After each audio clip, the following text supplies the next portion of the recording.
Hello everyone. Today I am going to explain the unit number 3, lecture number 11, that is temperature entropy plot. The infinitesimal, that is very small, change in entropy ds due to reversible heat transfer dq at temperature T is given by this equation, that is ds is equal to dq, that is reversible, divided by temperature T. If dq reversible is equal to 0, that is the process is reversible and adiabatic. Adiabatic process means there is no heat transfer between system and surrounding. Okay. So for the reversible adiabatic process, the ds is equal to 0 from this equation.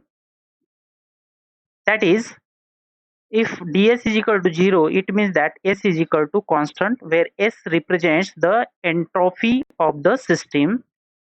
So a reversible adiabatic process that which we have considered here is therefore an asymptotic process, that is the constant entropy process. The constant entropy process, the reversible adiabatic process, is a isentropic process, that is also called as the constant entropy process, during which entropy remains same. So from this equation we can write down dq reversible is equal to TdS. The small amount of reversible heat transfer, that is equal to T into ds, so that can be represented on the Ts plane. So this is temperature on the y-axis is considered, on the x-axis S is considered. The small amount of heat transfer during this the small amount of heat transfer is given by the equation, that is T, that is temperature on the y-axis, and the change in entropy, that is small change in entropy, is considered on the x-axis. So this small area represents the small amount of reversible heat transfer. Okay. Now we want to find out the total heat transfer when the system is taken from the initial state I to final state F. So how to find that? That can be find out by integration.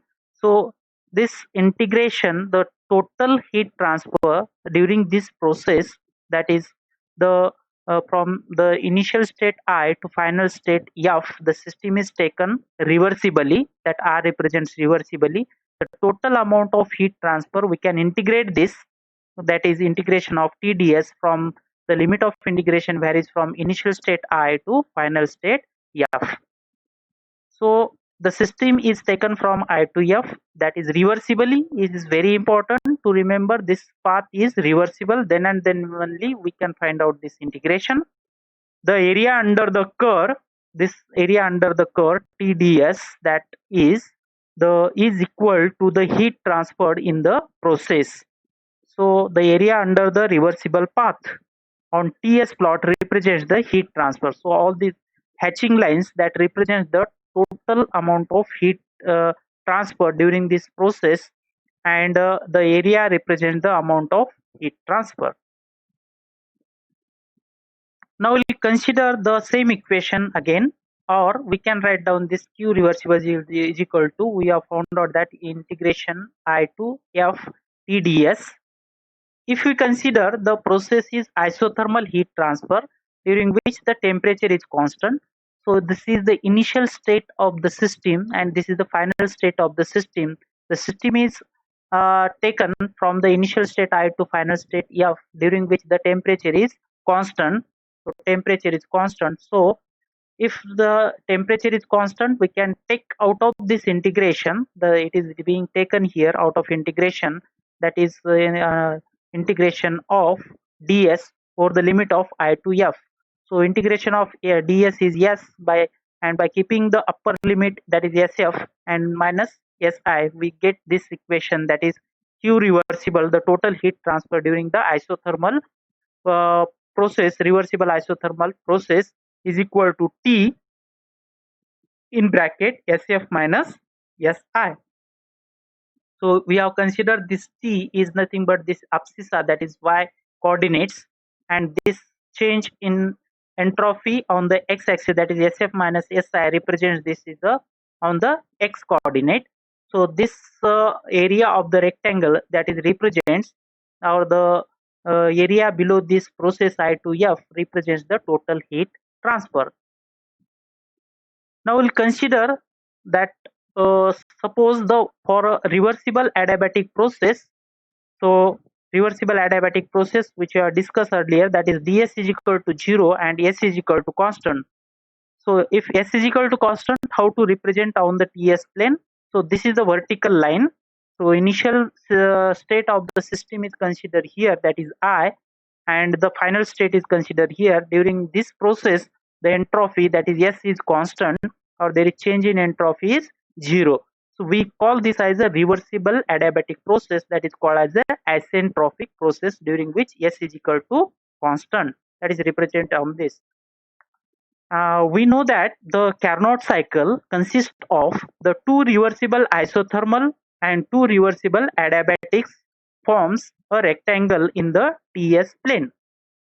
So here the Carnot cycle is represented. So here the two isothermal processes are 4 to 1 and 2 to 3, and the two reversible adiabatic process that which are 1 to 2 and 3 to 4. So these four reversible processes constitutes a Carnot cycle. Now the process 4 to 1, as represented by this red color, that's 4 to 1, represents reversible isothermal heat addition Q1 to the system at T1 temperature from an external source. The process 1 to 2, that is represented by green color here, is the reversible adiabatic expansion of the system producing WE amount of work. We get the WE amount of work during this expansion, that is a reversible adiabatic expansion process. The next process of this Carnot cycle is process 2 to 3, that is represented by red color, is the reversible isothermal heat rejection from the system to an external sink at temperature T2, and the final, that is process 3 to 4, that is represented by again green color, represents the reversible adiabatic compression of the system consuming WC amount of work. The area 1 2 3 4, this 1 2 3 4 represents the net work output per cycle, and the area under 4 to 1, this area under 4 to 1, so this is represents the indicates the quantity of heat added to the system, that is Q1. We know that for the Carnot cycle, that is the efficiency of the Carnot cycle is equal to Q1, that is heat added, minus Q2 heat rejected, divided by heat added Q1.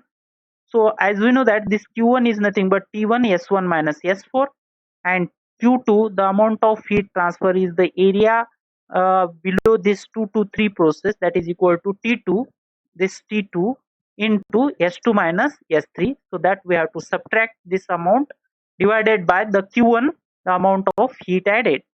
So here S1 minus S4 is common, it gets cancelled, and we get this equation, that is efficiency is equal to T1 minus T2 upon T1 is equal to 1 minus T2 upon T1, and the W net is equal to the area. This area can be represented, that is Q1 minus Q2,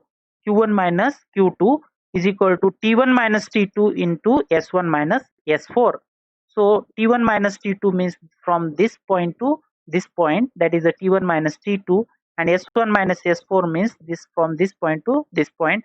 So this area represents the W net amount of work. So that is the area 1 2 3 4 1 on TS plane represents the W net. So like this we can represent the temperature entropy plot, and we can make use of this temperature entropy plot to find out the efficiency in terms of temperatures, and W net in terms of temperature and entropy. Okay, we'll stop here. Thank you.